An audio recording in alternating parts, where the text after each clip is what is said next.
అందరికీ నమస్కారం. నా పేరు డాక్టర్ సతీష్ కుమార్. నేను గత 15 రోజుల కింద నేషనల్ లైవ్ స్టాక్ మిషన్ జాతీయ పశుగణాభివృద్ధి పథకం కింద ఏ విధంగా మనం గొర్రెలు, మేకలు మరియు వివిధ జంతువులను పెంచే కార్యక్రమంలో భాగంగా ఏ విధంగా లోన్ తీసుకోవచ్చు, ఆ లోన్‌లో మనకు 50% సబ్సిడీ గురించి నేను ఒక వీడియో చేయడం జరిగింది. చాలామంది ఆ వీడియో చూసి చాలా ప్రశ్నలు, చాలా సందేహాలను వాళ్ళు వ్యక్తీకరించడం జరిగింది.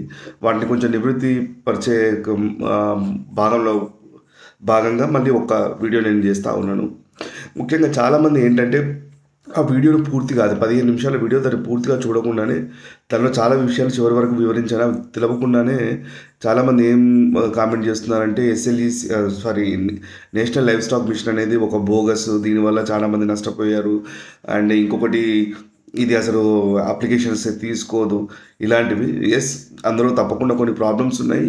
వాటిని ఏ విధంగా మనము అధిగమించాలి, ఏ విధంగా ముందుకు పోవాలి అనే అంశాన్ని మనం ఈ వీడియోలో మరింత క్లియర్గా తెలుసుకుందాము.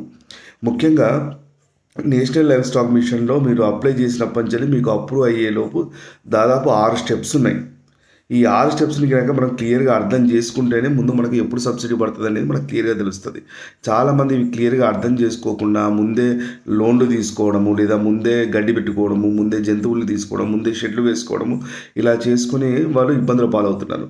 అందులో ముఖ్యంగా ఏంది అంటే, మీరు ఎప్పుడైనా national livestock mission website open చేసి కొత్త వాళ్ళు అయితే మీరు ముందు అప్లికేషన్ చేయడం ఉంటుంది. మీ అప్లై ప్రాసెస్ దాదాపు 6 నెలల నుంచి సంవత్సరం పట్టవచ్చు. ఎందుకు అంటే, మీరు అప్లై చేయడానికి మీ ఆధార్ కార్డు, పాన్ కార్డు, మీ ల్యాండ్ పాస్బుక్లు, వాటి 20 ఏళ్ళ చాలా సంవత్సరాల పానీ నకళ్ళు, తర్వాత మీకు మీ పేరు మీద కనుక 5 లేదా 6 ఎకరాల ల్యాండ్ లేకపోతే మీరు లీజ్ తీసుకోవాల్సి వస్తుంది. ఆ లీజ్ డాక్యుమెంట్స్, ఒకప్పుడు lease document just bond paper మీద సరిపోయేది. ఇప్పుడు అలా కాకుండా మనం ఆర్డీఓ ఆఫీస్ నుంచి లీగల్గా లీజ్ డాక్యుమెంట్స్ తీసుకురావడం, తర్వాత మనం ఇవన్నిటినీ వెబ్సైట్లో మన సినాప్సిస్ రూపంలో మన ఏదైతే డిపిఆర్, డీటెయిల్ ప్రాజెక్ట్ రిపోర్ట్, మనం ఏ గొర్రెలు పెట్టబోతున్నాము, ఎంతలో కావాలి, ఇవన్నీ కూడా విషయాన్ని మనము ముందుగా అప్లై చేస్తాం. ఇది జస్ట్ అప్లికేషన్ ప్రాసెస్ మాత్రమే. అప్లికేషన్ ప్రాసెస్ తర్వాత ఎస్ఐఏ అంటే స్టేట్ లెవెల్ ఇంప్లిమెంటింగ్ ఏజెన్సీ. ఈ ఇంప్లిమెంటింగ్ ఏజెన్సీ ఏం చేస్తుంది అంటే, మన రాష్ట్ర స్థాయిలో వచ్చినటువంటి అప్లికేషన్ అన్నింటినీ గమనించి అందులో ఏవి కరెక్ట్ ఉన్నాయి, ఏవి కరెక్ట్ లేవు, ఉన్న వాటిలో ఏ ఏ లోపాలు ఉన్నాయి, ఈ ఇన్ఫర్మేషన్ మొత్తాన్ని మళ్ళీ రైతులకు అందిస్తూ ఉంటుంది. మీ దానిలో ఈ డాక్యుమెంట్ కరెక్ట్ లేదు, మీ దానిలో ఈ డాక్యుమెంట్ కరెక్ట్ లేదు అని. ఇవన్నీ మళ్ళీ నాలా కన్వెన్షన్ చేయించండి అని, కానీ ఇంకేదన్నా ఏ మిస్టేక్ ఉన్నా కూడా మనకు చెప్తారు. ఆ అన్ని డాక్యుమెంట్స్ని కనుక మనం పూర్తి స్థాయిలో చేయగలిగితేనే మన అప్లికేషన్ పూర్తయినట్టు. ఇది మొదటి స్టెప్. ఈ అప్లికేషన్ పూర్తయిన తర్వాత ఎస్ఐఏ, స్టేట్ లెవెల్ ఇంప్లిమెంటింగ్ ఏజెన్సీ, నీ అప్లికేషను బాగుంది అని మనకు క్లారిటీ ఇస్తుంది. అది సెకండ్ స్టేజ్. ఇది ఎస్ఐఏ అప్రూవల్ అంటే మనకు లోన్ అప్రూవల్ కాదు. చాలామంది ఇక్కడే మోసపోతున్నారు, లేదా వాళ్ళు పక్కదారి పడుతున్నారు. ఎస్ఐఏ అప్రూవల్ అంటే జస్ట్ మీరు చేసిన అప్లికేషన్ అనేది బాగుంది, కరెక్ట్గానే ఉంది, యాజ్ పర్ రూల్స్ ఉంది అని మాత్రమే మనకు తెలియజేయడం. దీని తర్వాత ఎస్ఐఏ అప్రూవల్ తర్వాత మనము బ్యాంకు నుంచి, ఏ బ్యాంకు నుంచి అయితే మనం లోన్ తీసుకుందాం అనుకుంటున్నామో ఆ బ్యాంక్ వాళ్ళని మనం సంప్రదిస్తే ఆ బ్యాంకు వాళ్ళు మన తరపున 50 లక్షలు కానీ 90 లక్షలు కానీ, ఒకప్పుడు ఇలా ఉండేదంటే 50 లక్షలు లోన్ తీసుకొని 40 లక్షలు లోన్ తీసుకొని 50 లక్షలు సబ్సిడీ వస్తుంది, 10 లక్షలు రైతు పెట్టుకుంటే సరిపోయేది. కానీ ఇప్పుడు ఏం అడుగుతున్నారు, 90 లక్షలకు కూడా అప్రూవల్ అడుగుతున్నారు. అంటే బ్యాంకు వాళ్ళే 90 లక్షలు మేము ఈ రైతుకు ఇవ్వడానికి సిద్ధంగా ఉన్నాము అనే ఒక శాంక్షన్ లెటర్ కాదు, ఒక జస్ట్ మన తరపున ఒక ఏదైతే ఈ రైతుకు మేము ఇవ్వడానికి, ఈ రైతుకు ఇవి కట్టుకునే స్థాయి ఉంది, స్తోమత ఉంది, అతని దగ్గర భూమి పెట్టుకుంటారా, లేదంటే వాళ్ళు మన దగ్గర డిపాజిట్స్ పెట్టుకుంటారా, ఏదైనా పెట్టుకొని మనకు ఒక జస్ట్ లెటర్ ఇస్తారు. ఆ లెటర్ని కనుక మళ్ళీ మనము ఆ లెటర్ బ్యాంకు వాళ్ళే ఈ ఏదైతే ఎన్ఎల్ఎం పోర్టల్లో అప్లోడ్ చేస్తారు. అప్పుడు మనకు 3వ స్టెప్ కంప్లీట్ అవుతుంది. ఈ 3వ స్టెప్ కంప్లీట్ అయిన తర్వాత, అంటే నీ అప్లికేషను తర్వాత ఈ బ్యాంక్ వాళ్ళు ఇచ్చిన శాంక్షన్ లెటర్, ఇవి రెండు వాళ్ళ దగ్గరికి వెళ్ళిన తర్వాత అది మళ్ళీ వాళ్ళు స్క్రూటినీ చేసి అన్నీ కరెక్ట్గా ఉన్నాయంటే నెక్స్ట్ లెవెల్లో ఎస్ఎల్ఈసి, స్టేట్ లెవెల్ ఎగ్జిక్యూటివ్ కమిటీ వాళ్ళు ఒక 2 నెలలకు, 3 నెలలకు, లేదంటే 5 నెలలు, 6 నెలలకు ఒక మీటింగ్ జరుగుతుంటుంది. ఆ మీటింగ్లో వాళ్ళు దాన్ని అప్రూవ్ చేసి అన్నీ కరెక్ట్గా ఉన్నాయో లేదో చూసిన తర్వాత అప్రూవ్ చేస్తారు. ఈ అప్రూవ్ చేసే ముందు నువ్వు ఎక్కడైతే షెడ్ కట్టుకుందాం అనుకుంటున్నావో అక్కడికి నీ వెటర్నరీ ఆఫీసర్ వచ్చి ఫోటో దిగుతాడు. అక్కడికి నీ డిస్ట్రిక్ట్ వెటర్నరీ ఆఫీసర్ వచ్చి ఫోటో దిగుతాడు. దాని తర్వాత ఎస్ఎల్ఈసి మీటింగ్ జరిగిన తర్వాత ఎస్ఎల్ఈసి స్టేట్ లెవెల్లో ఉన్నటువంటి మీటింగ్లో నీ అన్నీ కరెక్ట్ ఉన్నాయి అనుకుంటే అప్పుడు సెంట్రల్కి పోతుంది. సెంట్రల్కి పోయిన తర్వాత అక్కడికి వివిధ రాష్ట్రాల నుంచి వస్తాయి. సో వివిధ రాష్ట్రాల నుంచి వచ్చినటువంటి అన్ని అప్లికేషన్స్ని, రాష్ట్రాల్లో అప్రూవ్ వచ్చిన అప్లికేషన్స్ని మళ్ళీ చూస్తారు. అక్కడ ఏదైనా మిస్టేక్ ఉంటే అక్కడ కూడా రిజెక్ట్ అవ్వచ్చు. అక్కడ అప్రూవ్ అయితే నువ్వు పూర్తి ప్రాసెస్ చేసి లోను తీసుకోవడానికి మాత్రమే అర్హుడివి. ఇప్పుడు ఎస్ఎల్ఈసి సిఈసి కంప్లీట్ అయిపోయి మళ్ళీ బ్యాంకుకి వస్తుంది. బ్యాంకు వాళ్ళను మీరు లోన్ ఇవ్వండి అని చెప్పి సిఈసి చెప్తుంది. అప్పుడు బ్యాంకు నుంచి 90 లక్షల లోన్ తీసుకొని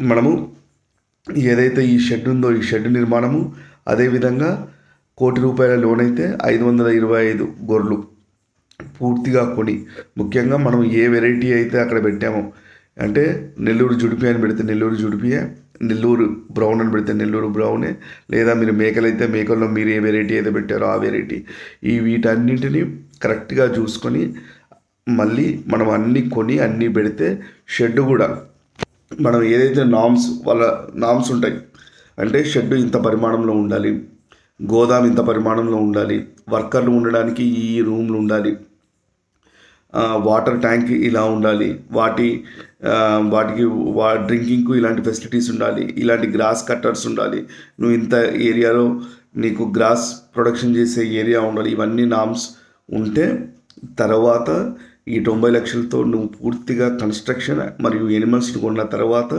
అప్పుడు వాళ్ళు వచ్చి అప్రూవ్ చేసి నిన్ను సబ్సిడీకి అర్హునిగా ప్రకటిస్తారు. అప్పుడు నీకు బ్యాక్ ఎండ్ సబ్సిడీ కింద 50 లక్షల రూపాయలు వస్తాయి.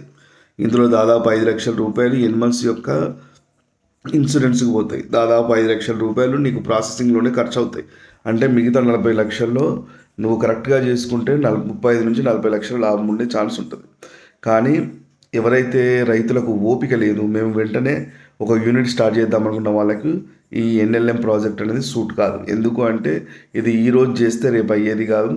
దాదాపు 2021లో అప్లై చేసి 2025 వరకు కూడా ఇంకా సబ్సిడీ పొందని వాళ్ళు వందల్లో ఉన్నారు. ఇంకా వారివి ఎస్ఎల్ఈసి కాదు, బ్యాంకుల చుట్టూ తిరిగే వాళ్ళు చాలామంది ఉన్నారు. ఎందుకంటే ఇదివరకు 50 లక్షలు ఇస్తే 40 లక్షలకు అప్రూవల్ ఇస్తే సరిపోయేది. కానీ ఇప్పుడు ఏమంటున్నారు, 90 లక్షలకు అప్రూవల్ తెచ్చుకోమంటున్నారు. ఒక బ్యాంకు మనకు నమ్మి మనం 90 లక్షలు కడతామని చెప్పి అప్రూవల్ ఇవ్వాలి అంటే తప్పకుండా చాలా 100 రూల్స్ పెడుతుంది. అంటే నిన్ను బ్యాంకు డిపాజిట్ పెట్టమని అడుగుతుంది, లేదంటే నీ అంత వాల్యుబుల్ ల్యాండ్ ఉంటే ఆ వాల్యుబుల్ ల్యాండ్ గవర్నమెంట్ లెక్కల ప్రకారం ఉండాలి.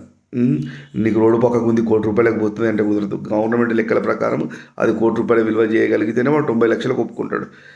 అంత వాల్యుబుల్ ల్యాండ్ని కనుక మనం పెట్టగలిగితేనే వాళ్ళు 90 లక్షలకు అప్రూవల్ ఇస్తారు. ఇప్పటికీ కూడా చాలా బ్యాంకులు అప్రూవల్స్ ఇవ్వక చాలామంది రాజకీయ నాయకుల చుట్టూ, చాలామంది పెద్ద వాళ్ళ చుట్టూ తిరుగుతూ చాలామంది చెప్పించుకునే ప్రయత్నం చేస్తున్నారు. కానీ అధికారులు కానీ, రాష్ట్ర స్థాయి అధికారులు కానీ మరి వాళ్ళకున్న లిమిటేషన్స్ ఏంది, వాళ్ళకున్న పరిస్థితి ఏందో తెలియదు. చాలా రాష్ట్రాలతో పోలిస్తే మన తెలంగాణలో మాత్రం చాలా స్ట్రిక్ట్గా రూల్స్ని ఇంప్లిమెంట్ చేస్తున్నారు. అందుకే రైతులు చాలా సంవత్సరాల నుంచి కూడా వెయిట్ చేయాల్సి వస్తూ ఉంది. ఎవరైతే రైతులు నేను వెంటనే ఈ ఫీల్డ్లోకి దిగుతాను, ఈ ఫీల్డ్లో నేను చేసుకుంటాను అనుకునే వాళ్ళ సొంత డబ్బులతో చేసుకోవడం ముఖ్యం. మీరు అప్లై చేయండి, మీ సొంత డబ్బులతో స్టార్ట్ చేసుకోండి. మీకు ఒకవేళ అప్రూవల్ వస్తే అప్పుడు షెడ్ కట్టుకొని, ఇప్పుడు ఏదో టెంపరీ షెడ్లో చేసుకుంటే అప్పుడు ఒక పర్మనెంట్ షెడ్ కట్టుకొని ఈ ఎనిమల్స్ను చూపించుకుంటారా, కొత్త ఎనిమల్స్ కొనుక్కుంటారా చేసుకోవచ్చు. కానీ నేను ఈ సంవత్సరంలో చేయాలి, ఇదే నా బిజినెస్ అనుకుంటే మాత్రం ఎన్ఎల్ఎం మీకు సూట్ కాదు. అండ్ ఇంకొకటి, ఇది గొర్రెలు మేకలకు సంబంధించి ఏవైతే ఉన్నాయో పశువులకు సంబంధించి ఇది చాలా రిస్క్తో కూడుకున్న వ్యవహారం. ఎవరైతే మీకు ప్యాషన్ ఉండి, మీకు ఇంట్రెస్ట్ ఉండి, మీకు చేసే ఓపిక ఉండి, ఇది లాస్ట్ వీడియోలో కూడా చెప్పాను. ఎందుకంటే నేను చూస్తున్నాను, నేను ఒక యాదవుడిగా మాకు సొంతగా గొర్రెలు ఉన్నాయి కాబట్టి నేను చూస్తూ ఉన్నాను. నువ్వు ఏ ఉద్యోగం చేసినా, అది గవర్నమెంట్ జాబ్ అయినా, నీకు శాలరీ ఎంత ఉన్నా ఏదున్నా కూడా ఈ రోజు నాడు రేపటి నాడు నీ వర్కర్లు, నీ గొర్రెలు కాసే వర్కర్లు కనుక ఇద్దరు హెల్త్ బాగుండరు, ప్రతి ఫ్యామిలీలో ఏదో ఒక ఇష్యూ ఉంటుంది. హెల్త్ బాగాలేకపోయినో వాళ్ళకి ఏదో ఒక కారణంతో వాళ్ళు పొద్దున రాలేదంటే 12కి లేదా 11కి నువ్వు గొర్రెలు కొట్టుకొని పోవాల్సిందే. నీకు ఏ నీకు 10 బంగళాలు ఉండని ఏది ఉండని నేను చాలామందిని చూశాను. ఎందుకంటే లిటరల్‌గా ఒక వ్యక్తి ఆయన పాపం 60 సంవత్సరాల ఏజు 200 గొర్రెలు తను మెయింటైన్ చేస్తున్నాడు. తన వర్కర్ తనకు చెప్పకుండా వెళ్ళిపోయారు. ఆయన 200 గొర్రెలను ఒక్కడే 60 ఏళ్ల ఏజ్‌లో చాలా ఉన్నత స్థాయిలో పెరిగిన వ్యక్తి. ఆయన అవన్నీ వదిలేసుకొని వాటి చుట్టూ తిరగడం, చేసుకోవడం, ప్రతిరోజు ఫోన్ చేసి వర్కర్లను కావాలని అడగడం, లేదంటే మనం ఒక 10 రోజుల కంటే ఎక్కువ మనం సొంతగా చూసుకోలేము. అవసరమైతే అమ్మేయాలనిపిస్తది. ఎందుకంటే ఇది ఏదో కోళ్ళకు దానా పోసినట్టు కాదు, పాలు పిండినట్టు కాదు. గొర్రెది, మేకది చాలా ఇబ్బంది ఉంటది కాబట్టి ఈ ఎన్ఎల్ఎం స్కీమ్‌కి వచ్చేవాళ్ళు సబ్సిడీ చూసి రాకండి. మీకు సొంతగా చేసే స్కిల్ ఉండి, ఓపిక ఉండి, మీ దగ్గర మీ కుటుంబంలో ఎక్కువ మంది ఉండి వాళ్ళు సొంతగా ఇన్వాల్వ్ అయ్యి చేయగలిగితే ఇంకా మంచిది. లేదు అంటే మాకు మంచి వర్కర్స్ దొరుకుతారనుకుంటే అలా అయినా బాగుంటుంది. కానీ ఏ బీహారీలు మాత్రం దీనికి పనిచేయరు.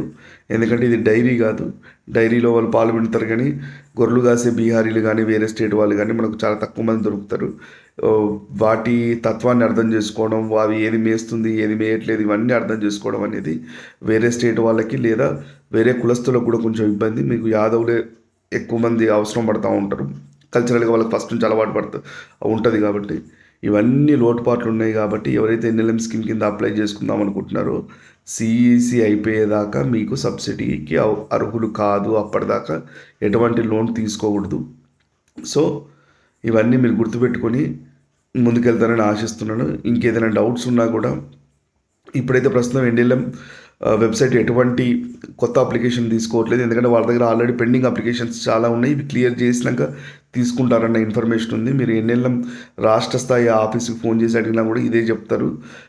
అలా పూర్తిగా తీసుకోరా అంటే అలా లేదు. ఎందుకంటే ఎన్ఎల్ఎంను క్లోజ్ చేసామని కానీ ఎక్కడ అఫీషియల్గా వాళ్ళు అనౌన్స్ చేయలేదు. జస్ట్ ఇప్పుడున్న పరిస్థితుల్లో ఆల్రెడీ ఈ బ్యాంకులు లోన్స్ అప్రూవల్స్ సరిగా ఇవ్వకపోవడం వల్ల చాలామంది పెండింగ్ ఉన్నాయి. ఈ పెండింగ్ కంప్లీట్ అయిన తర్వాత మాత్రమే ఇస్తామని తెలియజేయడం జరిగింది.